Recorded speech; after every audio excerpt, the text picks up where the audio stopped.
Kamu pernah dengar tentang suku Bumbu? Di kampung saya dulu mereka hidup jauh banget di dalam hutan. Ada yang rumahnya di atas pohon, ada juga yang pindah-pindah tempat kalau hasil hutan udah mulai berkurang. Mereka hidup sederhana, dekat sekali sama alam. Hutan tempat mereka berburu, mencari madu, dan menanam singkong. Tapi lama-lama, hutan itu mulai hilang ditebang, diganti sama kebun sawit yang luas banget. Nah, di situ mulai berubah semuanya. Tempat mereka cari makan hilang, sungai yang dulu jernih mulai keruh, dan mereka pun pelan-pelan turun ke pinggiran desa.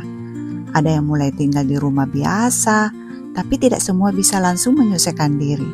Soalnya hidup di tengah masyarakat itu beda sama hidup di tengah hutan. Banyak dari mereka tidak sekolah, tidak terbiasa dengan aturan dan cara hidup orang luar. Akhirnya tidak sedikit yang tertinggal, bahkan ada yang tersisih sampai ke pinggiran kota Terkadang saya kasihan juga lihatnya.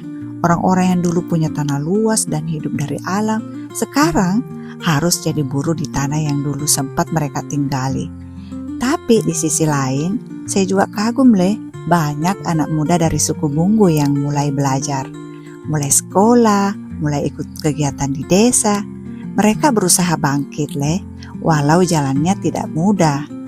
Hidup memang berubah dan terkadang perubahan itu datang tanpa kita minta Tapi yang penting kita tidak boleh biarkan mereka hilang begitu saja Suku Bunggu itu bagian dari kita, bagian dari cerita besar tentang desa ini, tentang Indonesia, tentang orang-orang yang hidupnya sederhana tapi punya kekayaan budaya dan nilai yang luar biasa.